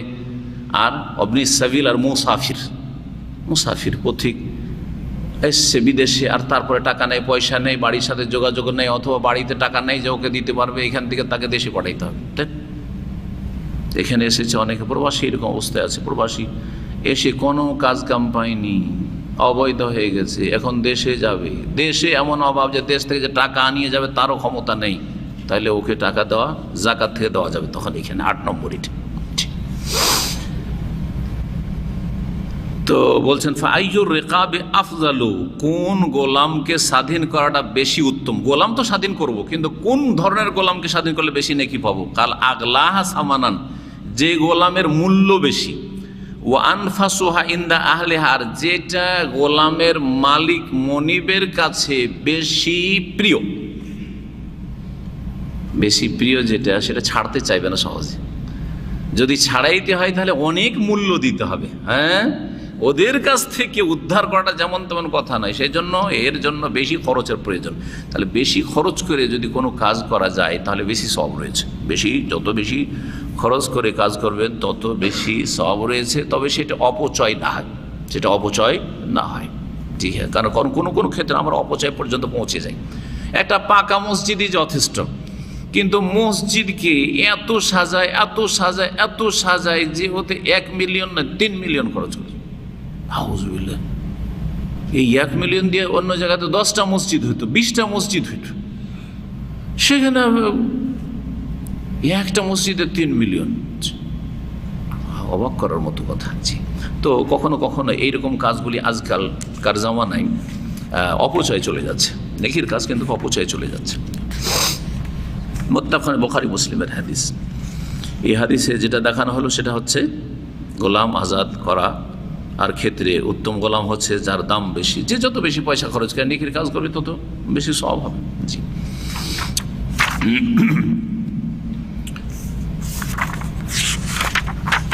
আর একটি হাদিস আছে। আমরা যেহেতু এই গোলাম আজাদ সম্পর্কে সবগুলি হাদিস পড়ে লাভ নাই, যে হাদিসগুলি থেকে আমরা এখন কিছু আমলি জীবনে উপকৃত হতে পারবো সেই হাদিসগুলি নিয়ে আলোচনা করি। কয়টা হাদিস পড়লাম আমরা? 2টা না 3টে? 2টা হয়েছে না 3টে? না, 2টা হয়েছে মাত্র। আলোচনা 2টা হাদিস। 1236 নম্বর হাদিস পড়ি। যদিও বাস্তবে এই আমলের সুযোগ নেই, কিন্তু তারপরও বাপ মায়ের গুরুত্বটা বুঝতে পারবে ঠিক। ওয়ান আবি হুরায়রা রাদিয়াল্লাহু আনহু قال قال رسول الله صلى الله عليه وسلم لا يجزي ولد والده الا ان يجده مملوكا فيشتريه فيعتقه رواه মুসলিম। বলছেন আবু হুরায়রা রাদিয়াল্লাহু তাআলা আনহু যে রাসূলুল্লাহ সাল্লাল্লাহু আলাইহি ওয়াসাল্লাম বলেছেন, লা ইয়াজজি ওয়ালিদুন ওয়ালাদাহু, কোন সন্তান, ছেলে মেয়ে বাপ মাকে তাদের বদলা প্রতিদান দিতে সক্ষম হবে না। সারা জীবন যদি আপনি ইনকাম করে বাপ মাকে খাওয়ান, যে আমি যখন থেকে সাবালক হয়েছি তখন থেকে আমার বাপ কোনো ইনকাম করে না, আর মার তো নেই, বাপ মাকে আমি ভরণ পোষণ দিচ্ছি, সব কিছু দিচ্ছি, বরং সমস্ত টাকা পয়সা, অনেকেই সমস্ত টাকা পয়সা দিচ্ছি, সুতরাং আমি আমার বাপের হক আদায় করে দিচ্ছি, আমার মায়ের হক আদায় করে দিচ্ছি। কখনো না, তখন না। যদিও সব টাকা পয়সা বাপ মায়ের জন্য নেওয়া জায়েজ নয়, কারণ এই ক্ষেত্রে যদি এইরকমই করে তাহলে ওই ছেলের দ্বারা অন্যের উপর জুলুম হয়ে যাচ্ছে। ওই ছেলে বিয়ে করেছে, স্ত্রীর উপর জুলুম করলো, ছেলে মেয়েদের উপর জুলুম করলো, ওরাকে বঞ্চিত করলো, যার ফলে এইভাবে আপনি বাপ মায়ের হক আদায় করতে চাইবেন না। কিন্তু বাপ মায়ের প্রিয়জন যদি ধরেন আপনার সব টাকা না দিলে বাপ মায়ের চিকিৎসা হয় না, তখন দিতে হবে। তখন এটা চিন্তা করেন আমার ভবিষ্যৎ আছে, আমার স্ত্রী ছেলে মেয়ের ভবিষ্যৎ আছে, তাদের জন্য কিছু জমি জায়গা করবো না, আমার বাবার চিকিৎসাতে সব টাকা লাগিয়ে দেবো, এই কথা বলা চলবে না। পার্থক্য দুটোতে আছে। বাপ মা সচ্ছল, অথবা বাপ মার শুধু সুস্থ, সংসারের খরচ দিয়ে দিলেই চলে যায়, 10,000 টাকা মাসে দিলেই চলে যায়, সেখানে আমার 50,000 টাকা ইনকাম আছে, সব দিতে হবে, না না, মোটেই না। কিন্তু এমন অসুখ হয়ে গেছে আমার 50 না 5 লাখ টাকা দিতে হবে, আর আছে আমার কাছে ব্যাংক ব্যালেন্স, আমার জমি আছে, বিক্রি করে দিতে হবে, বিক্রি করে বাপ মায়ের চিকিৎসা করাতে হবে। বোঝার চেষ্টা করে বিষয়টি, যখন প্রয়োজন তখন সব কিছুই দিতে হবে বাপ মায়ের জন্য, হক আদায় করার জন্য। তারপরে হক আদায় হবে না, কখন হক আদায় হবে? এই হাদিস, কোনো ব্যক্তি অতক্ষণ পর্যন্ত নিজের মাতা পিতার প্রতিদান দিতে পারবে না ইল্লা আইয়াজেদাহু মামলুকান, তবে যদি বাবাকে বা মাকে দাসত্বের অবস্থায় পেয়ে যায়। এমন পরিস্থিতি তৈরি হয়ে গেছে যে কারো বাবা বা মা কি হয়ে গেছে, দাস দাসীতে পরিণত হয়ে গেছে, কোনো জায়গায় যুদ্ধে গিয়ে বন্দী হয়ে গেছে, বা জবরদস্তি তাকে ধরে নিয়ে চলে গেছে আর ওকে দাস দাসী বানিয়ে ফেলেছে, যেমন অনেক জালেমরাই করেছে। এখন ছেলে হচ্ছে স্বাধীন, তার ইনকাম আছে, আর বাপ বা মা কি হয়ে গেছে, পরাধীন দাস বা দাসী হয়ে গেছে। সুতরাং এই ছেলের দায়িত্ব বা মেয়ের দায়িত্ব হচ্ছে ফায়াস্তারিয়াহু, বাপকে খরিদ করে নেবে ওই মালিকের কাছ থেকে, অথবা মাকে খরিদ করে নেবে, ফায়ুতিকাহু, আর তারপরে তাকে স্বাধীন করে দেবে। তাকে কি করবে? স্বাধীন করে দেবে। এই হাদিসে বলা হয়েছে স্বাধীন করে দেবে। তাহলে এর থেকে বোঝা যায় যে ছেলে যদি বাপকে বা মাকে দাস দাসী অবস্থায় পায় আর খরিদ করে, খরিদ করার সাথে সাথে স্বাধীন হবে, ওকে স্বাধীন করতে হবে। যতটুকু সময় খরিদ করে রাখলো কিন্তু স্বাধীন করার ঘোষণা করেনি, ততক্ষণ পর্যন্ত ছেলে তাহলে এই দাসের মালিক হয়ে গেল, হ্যাঁ, বাপের মালিক হয়ে গেল, মায়ের মালিক হয়ে গেল, হয় না? এটা অধিকাংশ ওলামা বলে না। এই শব্দকে সামনে রেখে শুধু তারা ব্যাখ্যা করে না, আজাদ করার কোনো প্রয়োজন নেই। এজন্য 4 জন ইমাম, আইম্মা আবু হানিফা, শাফি, মালিক, আহমদ, আইম্মা আরবা রাহিমাহুমুল্লাহ জামিয়ান, তারা 4 জনই বলছেন কোনো ছেলে বা মেয়ে যদি বাপকে বা মাকে গোলামি অবস্থায় পায় আর যদি খরিদ করে, খরিদ করার সাথে সাথে অটোমেটিকলি স্বাধীন হয়ে যায়। কারণ তার অধিকারই নেই যে বাপকে গোলাম বানিয়ে রাখবে, তার অধিকারই নেই যে মাকে গোলাম দাসী বানিয়ে রাখবে। কথা বুঝতে পারছেন? কিন্তু এই হাদিসটাকে সামনে রেখে জাহেরি মজহাব একটা রয়েছে, ইমাম দাউদ জাহেরি ছিলেন, ইবনে হাজম, বেশ কিছু আলেমরা ছিলেন এক সময় যারা জাহেরি মজহাব মানত, যেটা হাদিসে শাব্দিক অর্থ এসে ওই শাব্দিক অর্থ। আমাদের দেশের কিছু আলেমরা এরকম আছে, জাহেরি ফতোয়া দিয়ে থাকে। তারা নিজেদেরকে জাহেরি বলে না, হয়তো আহলে হাদিস বলে, কিন্তু তারা আরব ওলামাদের লেখাপড়া, কিতাবগুলি লেখাপড়া না করার কারণে বা গবেষণা না করার কারণে, মদিনা ইউনিভার্সিটিতেও লেখাপড়া করেনি তারা, সৌদি আরবে লেখাপড়া করেনি, আর বড় বড় আইম্মায়ে কেরাম যারা ওলামা রয়েছেন তাদের কিতাবাদি পড়ে, ইবনে তাইমিয়ার কিতাব পড়ে না তারা, ইবনুল কাইয়িমের কিতাব পড়েন না তারা, আপনার আলবানির কিতাবাদি পড়ে না, তারপর শাইখ বিন বাজ, ইবনে উসাইমিনের ফতোয়াও পড়ে না, নিজের থেকে ফতোয়া দেয়। যার ফলে কোথাও একটা হাদিস পেল আর সেটা শাব্দিক তরজমা করে দিল, একটা আজব ফতোয়া দিয়ে বসলো, এটা আজব ফতোয়া দিয়ে বসলো, খেয়াল খুশি ফতোয়া দিয়ে বসলো। এরা ওইভাবে জাহিরি হয়ে যায়, তখন কি হয়ে যায়? জাহিরি হয়ে যায়। তো এই ছিল হাদিস। এই হাদিস থেকে কি জানতে পারলাম? বাপ মায়ের বড় মর্যাদা রয়েছে, যে আপনি যতই সারা দুনিয়া আপনার রাজত্ব যদি বিলিয়ে দেন, আপনি রাজা হয়ে গেছেন, কোনো দেশের আপনি রাষ্ট্রপতি হয়ে গেছেন, বলছেন আব্বাকে গিয়ে বলছেন যে আব্বা আমি রাষ্ট্রপতি হয়েছি বা প্রধানমন্ত্রী হইতে পেরেছি, আমি আর প্রধানমন্ত্রী থাকবো না, আব্বা যখন আপনি বেঁচে আছেন আপনাকে আমার পদটা দিয়ে দিলাম। এতেও কি হবে না? ছেলে বাপের যে অনুগ্রহ রয়েছে, এহসান রয়েছে, যে বাপ মানুষ করেছে, প্রতিপালন করেছে, মা যে প্রতিপালন করেছে, তার বদলা দিতে পারবে না, ঠিক আছে?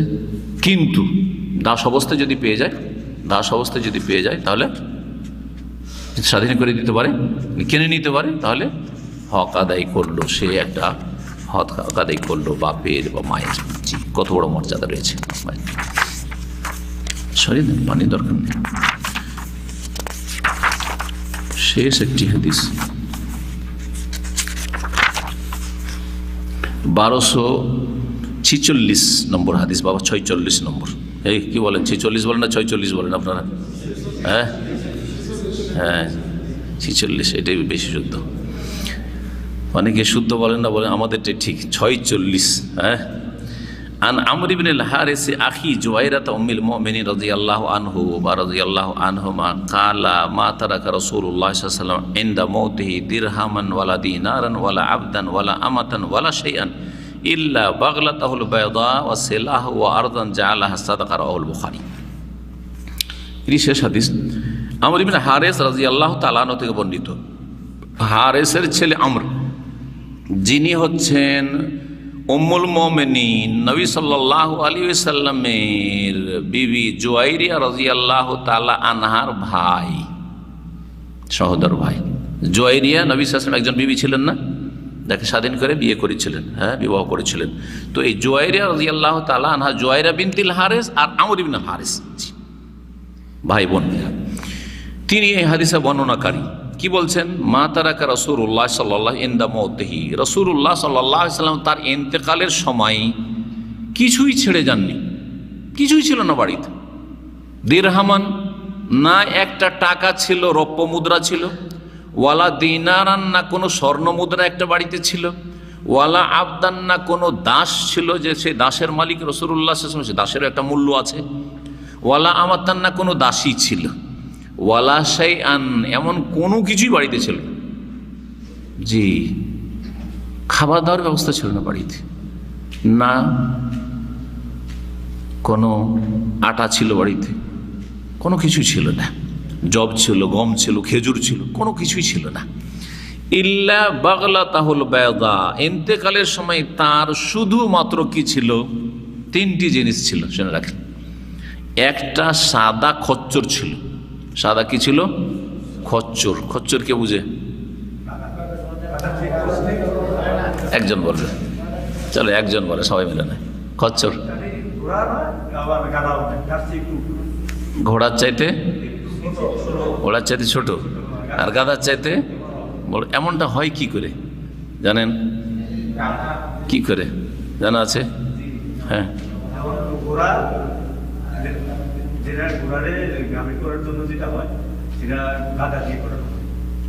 মানে নরটা গাধা হয় না মাদিটা বা গাধা হয়? কোনটা? কোনটার পেটে জন্মায়? এই খচ্চর জন্মায় ঘোড়ার পেট থেকে জন্মায় না ঘোড়া পুরুষ থেকে জন্মায়? না না, ঘোড়া পুরুষ নয়, এগুলোটা মাদি। নর আর মাদি বলি আমরা, মাদি বুঝেন? মাদি হচ্ছে ঘোড়া, ঘড়ি, ঘড়ি।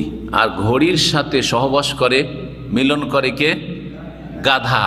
গাধা নর হয়, গাধা নর, আর ঘোড়া হচ্ছে মাদি। এই দুটোর মিলনে যে প্রজন্মটা জন্মায় সেটা এদিকেরও হয় না ওই দিকের হয়। ঘোড়ার মতো উঁচাও হইতে পারে না, আর গাধা যে বাপ ছিল গাধার মতো ছোটও হয় না, মাঝামাঝি হয়ে যায়। হ্যাঁ, তখন এটা কি হয়ে যায়? এই যে দুটোর খিচড়ি হলে, এখান থেকে মনে হয় খিচড়ি শব্দটি এসছে নাকি আল্লাহ জানে।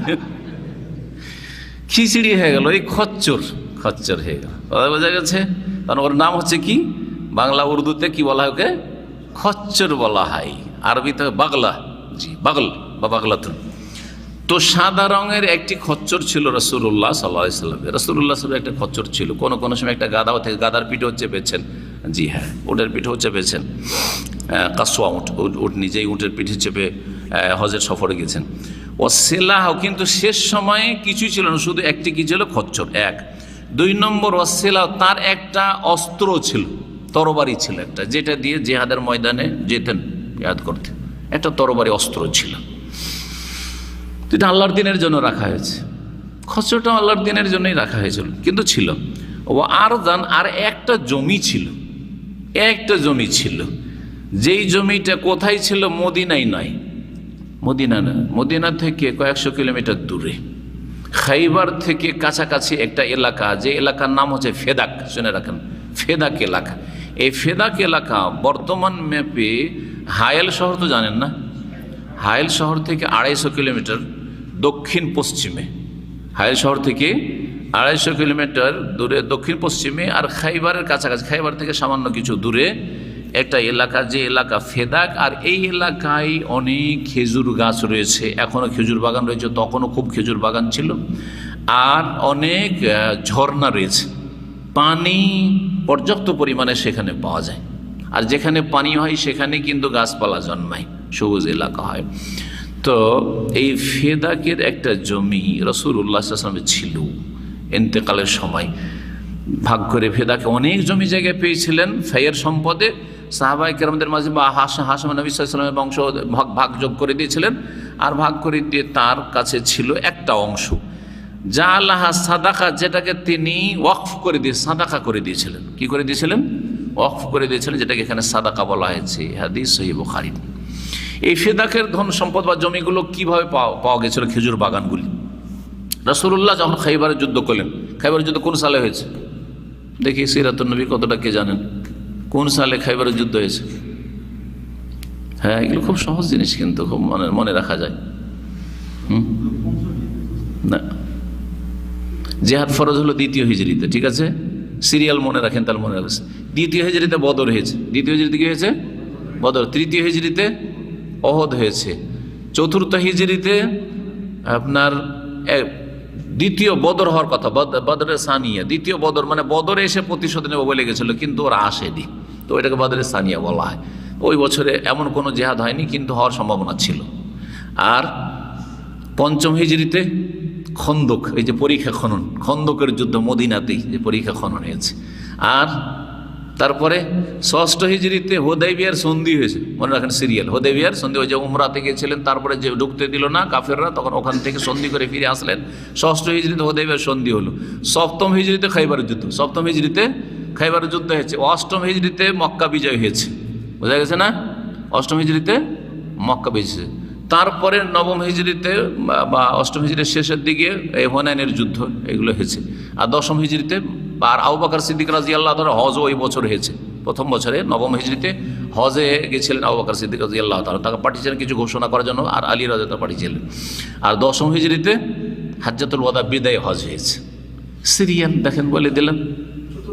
চতুর্থ হিজরিতে বদর, দ্বিতীয় বদর যুদ্ধ, মানে বদরে এসে তারা আক্রমণ করবে বা যুদ্ধ করবে মুসলিমদের বিরুদ্ধে, এই ঘোষণা দিয়ে গেছিল আবু সুফিয়ান, কিন্তু তারা আর সাহস করেনি। আল্লাহ তাদের অন্তরে ভীতি সঞ্চার করে দিয়েছেন, আর আসেনি। এই জন্য দ্বিতীয় বদর বলা হয়, বদরের সানিয়া বলা হয়। আর ছোটখাটো যুদ্ধগুলি এর মাঝখানে হয়েছে, বিভিন্ন যে অভিযানগুলি হয়েছে, এর মধ্যে বড় একটা যুদ্ধ আরও মুতার যুদ্ধ হয়েছে, সেটাও মোটামুটি অষ্টম হিজরির দিকে হয়েছে। জি হ্যাঁ, অষ্টম হিজরির দিকে। তো যাই হোক, মোটামুটি সংক্ষেপে এগুলো ছিল। তো রাসূলুল্লাহ সাল্লাল্লাহু আলাইহি ওয়াসাল্লাম যখন খাইবারে অবরোধ করলেন, বেশ কিছুদিন ধরে অবরোধ করে আছেন খাইবারের কেল্লা, কিন্তু ইহুদিরা সুরক্ষিত হয়ে গেছে কেল্লার ভিতরে ঢোকাও যাচ্ছে না, আর কেল্লা থেকে তারা বেরিয়েও আসছে না। হ্যাঁ, আর কেল্লার ফাটক ভেঙে ঢোকাও সম্ভব হচ্ছে না। তারপরে এইরকম বেশ কয়েকদিন ধরে চলতে থাকে, 2 সপ্তাহ বা তারও বেশি। তারপরে একদিন রাতে রাসূলুল্লাহ কি বললেন, কিতাবুত তাওহীদের ওই হাদিস, হ্যাঁ মনে আছে,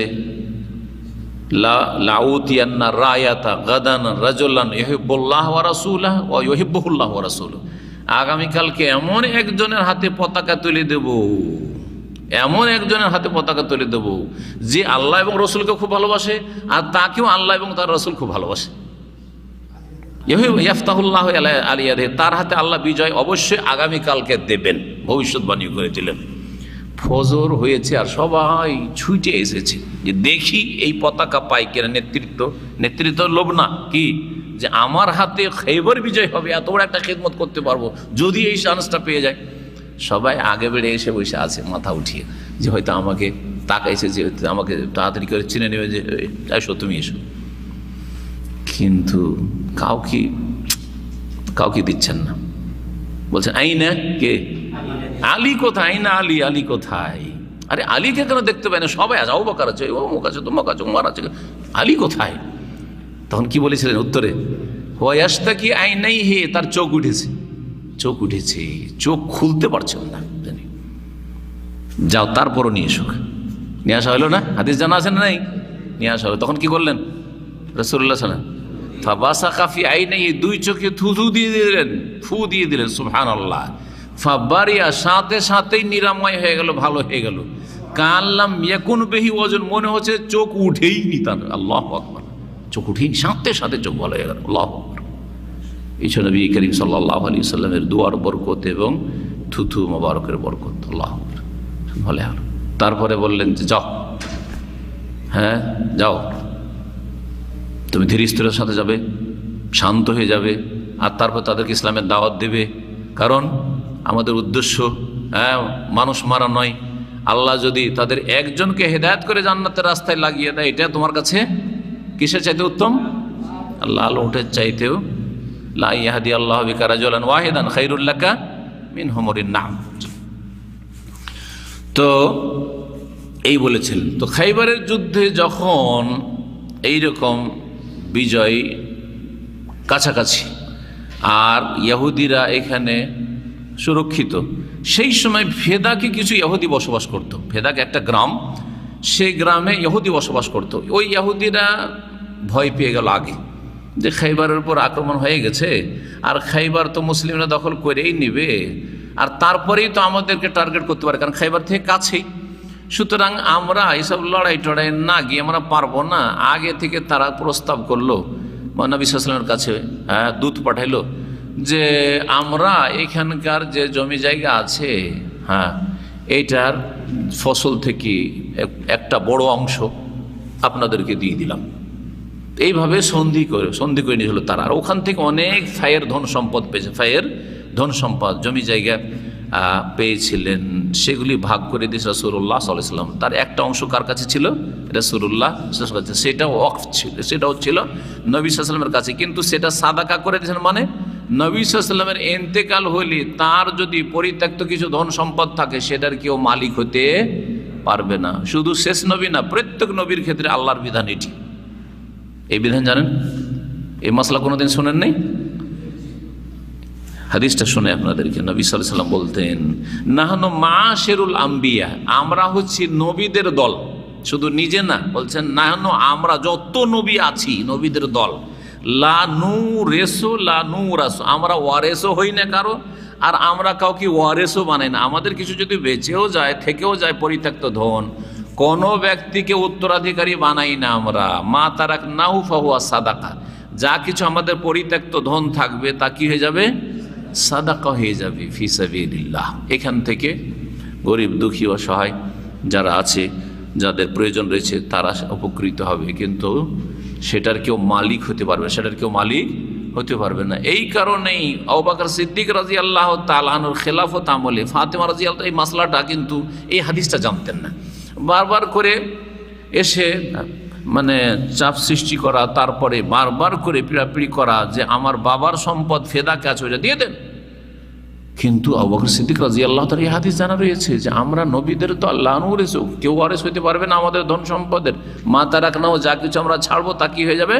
সাদাকা ওয়াকফ হয়ে যাবে, এখান থেকে জনগণ উপকৃত হবে, কিন্তু কেউ ছেলে মেয়ে ভাই বোন আত্মীয় স্বজন কেউ ওয়ারিস হবে না। এই হচ্ছে হাদিস। তো এই হাদিসে যে বিষয়টি আছে সেটা হচ্ছে রাসূলুল্লাহ সাল্লাল্লাহু আলাইহি ওয়াসাল্লাম ইন্তেকালের সময় কোনো একটি দাসও তার ছিল না, দাসীও ছিল না। দাস যারা ছিল নবী সাল্লাল্লাহু আলাইহি ওয়াসাল্লাম জীবদ্দশায় দেখা যায় দাস ছিল, কিন্তু তাদেরকে আগেই ইন্তেকালের আগে কি করে দিয়েছিলেন? স্বাধীন করে দিয়েছিলেন, আজাদ করে দিয়েছিলেন। এটা হচ্ছে এই অধ্যায়ের সাথে সম্পর্ক, যে নবী সাল্লাল্লাহু আলাইহি ওয়াসাল্লামের গোলাম যেগুলো ছিল সেগুলোকে কি করেছিলেন? তিনি আজাদ বা স্বাধীন করে দিয়েছিলেন। এখানে আজকের আলোচনা শেষ করছি। ওয়া সাল্লাল্লাহু ওয়া সাল্লাম আলা মুহাম্মদ ওয়া আলা আলিহি ওয়া সাহবিহি আজমাইন। হ্যাঁ,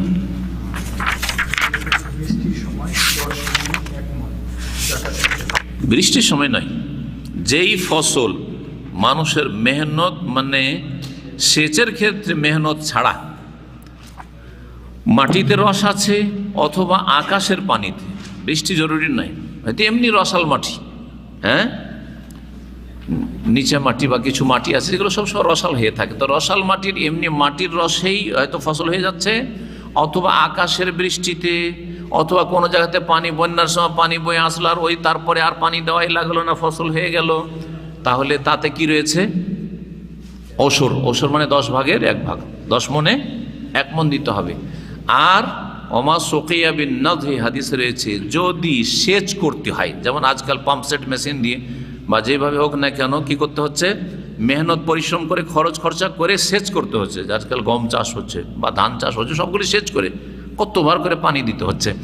সুতরাং এই ক্ষেত্রে যেহেতু মেহনত আছে আর খরচ বেশি আছে, সেই জন্য কী করে, তার অর্ধেক নিসফুল ওসর মানে 20 মণে 1 মণ দিতে হবে। কী করতে হবে? 20 মণে 1 মণ দিতে হবে। তাহলে জাকাতটা ঠিক এইরকম, 10 মণে 1 মণ মানে 10 ভাগের 1 ভাগ, 20 ভাগের 1 ভাগ কিছু ধন সম্পদ, আর 40 ভাগের 1 ভাগ। 40 ভাগের 1 ভাগ কিসে? স্বর্ণ, চাঁদি আর কারেন্সি, যতগুলি টাকা পয়সা আছে, রিয়াল হোক, ডলার হোক, আর দেশের টাকা হোক, আর বিদেশি হোক, যা কিছু হোক না, এগুলো তো কত? 40 টাকায় 1 টাকা। তাহলে এই সিস্টেমে, জি সিস্টেম আছে, জি।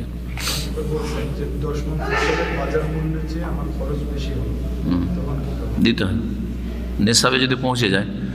হ্যাঁ, ফসল করতে গিয়ে 10 মণের চাইতে 10 মণে 1 মণ, তো 10 মণের চাইতে আমার খরচ বেশি হয়ে গেছে। শুনে রাখেন, নেশাব কিন্তু 10 মণ নয়, নেশাবে 10 মণ হলে লাগবে না, সেটা একটা নেশাব আছে, সেই নেশাবটা মোটামুটি প্রায় 17.5 বা 18 মণ হয়ে যাবে। কথা বোঝা গেছে এটা? তো 17.5-18 মণ যখন হয়ে গেল, 300 ওয়াসাক হিসাব করলেন, 300 ওয়াসাক, আর 1 ওয়াসাকে না 5 ওয়াসাক, 5 ওয়াসাক 300 সা, 300 সা, 300 সা, আর 1 সা হচ্ছে 2.5 কিলো। তাহলে কত হয়ে যায়? 750 কিলো। 750 কিলো হয়ে গেল। তো 750 কিলো মন কত হয়? 40 দিয়ে ভাগ করেন তো 750-কে, তাড়াতাড়ি ক্যালকুলেটার, মোবাইলে ক্যালকুলেটার। 750 কিলোকে 40 দিয়ে ভাগ করেন, মানে 40 কেজিতে না 1 মণ, হ্যাঁ 40 কিলোতে বা 40, হ্যাঁ কাছাকাছি ওই রকম, হ্যাঁ জি হ্যাঁ। সেরে একটু বেশি হবে, 18 উপরে চলে যাবে, আর হয়তো কেজিতে কত? 18 মণ ধরলেন, 18 মণ আনুমানিক। তাহলে কারো যদি ফসল হয় 20 মণ, 18 মণ 20 মণ, 20 মণ ফসল হয়েছে, আর তার এই চাষ আবাদ করতে 20 মণই খরচ হয়ে গেছে, কিন্তু ফসল আসলো 20 মণ, তাহলে সে 20 মণে 1 মণ দেবে যদি সেচ করা হয়, আর বিনা সেচে হয় তাহলে 2 মণ দেবে, 10 মণে 1 মণ দেবে। কথা বোঝা গেছে? খরচ বেশি হইলো, আমি সার পানি দিলাম, এই করলাম, এই অজুহাত চলবে, কারণ আপনার ঘরে ফসল এসেছে, সুতরাং তার কেটে মেরে নিয়ে আসার দিন তার হক দিতে হবে।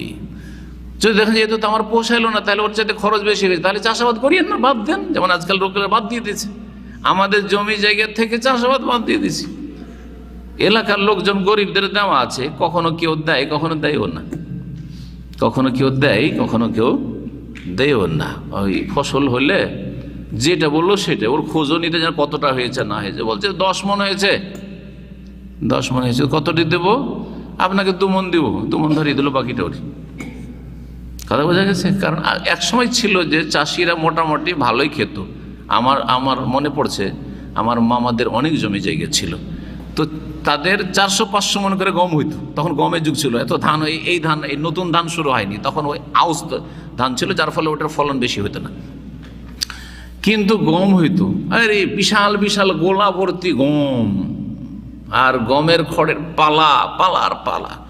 কিন্তু তারা এখন একবারে ওই চাষির জীবনযাপন করছে, ছেলেরা শিক্ষিত হইতে পারেনি ওগুলো করে, আর খুব সুখ শান্তিও পায়নি। কিন্তু যারা শিক্ষা দীক্ষার দিকে গেছে তারা অনেক উন্নতি করে নিয়েছে, তারা অনেক উন্নতি করে নিয়েছে। জি হ্যাঁ, জাযাকুমুল্লাহ খাইর। হ্যাঁ, প্রশ্ন বলেন। হ্যাঁ হ্যাঁ, এরপরে আমরা কিতাবুল জামে চলে যাব। যার কাছে কিতাব আছে, শেষ যেটা পর্ব আছে কিতাবুল জামে, কি আছে বুঝলাম না, জোরে বলেন।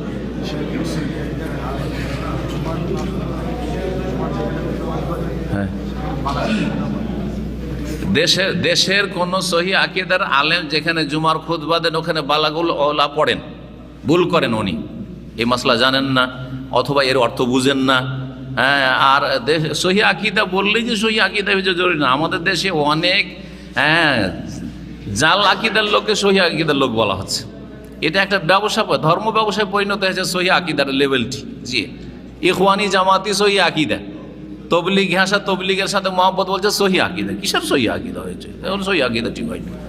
হ্যাঁ হ্যাঁ, অবশ্যই আছে, অবশ্যই আছে ফজল, এই ফজল কিন্তু আছে। জি জি, কিন্তু কথা হচ্ছে যে একটা হচ্ছে সরাসরি দাস আজাদ করার, একটা হচ্ছে আপনার এই জিকিরের মাধ্যমে, এই পার্থক্য অবশ্যই আছে, কিন্তু কথা হচ্ছে এই ফজিলতগুলো অবশ্যই পাবেন। সওয়াব আপনার নেকি এত অঙ্কের লেখা হবে। 10 জন গোলাম আজাদ করলে যেমন পাওয়া যায় ওই রকম নেকি লেখা হবে। হ্যাঁ, ঠিকই আছে। আর প্রথম যেটা প্রশ্ন গুরুত্বপূর্ণ সেটা হচ্ছে, কাউকে যদি এরকম অসহায় অবস্থায়, সে যদি নিরীহ ব্যক্তি, নির্দোষী ব্যক্তি জেলে বন্দী থাকে আর তার জামানতের জন্য বা ছাড়াবার জন্য খরচ করা লাগে, এটা এর অন্তর্ভুক্ত দাস মুক্তির। এইরকমই কাউকে কিডন্যাপ গেছে, অপহরণ করে, আর তাকে উদ্ধার করতে গিয়ে পয়সা ছাড়া যদি কোনো উপায় নয়, তো এই ক্ষেত্রেও জাকাত দেওয়া যাবে, ইনশাআল্লাহ দেওয়া যাবে এগুলো ক্ষেত্রে। কিন্তু দেখতে হবে যে পরিস্থিতি কেমন আছে, যথাসাধ্য প্রশাসনের মাধ্যমে এগুলোকে উদ্ধার করার চেষ্টা করতে হবে। যদি না হয় তখন ওইটা, না হয় তখন সুবহানাকাল্লাহুম্মা ওয়া বিহামদিকা আশহাদু আল্লা ইলাহা ইল্লা আনতা আস্তাগফিরুকা ওয়া আতুবু ইলাইক।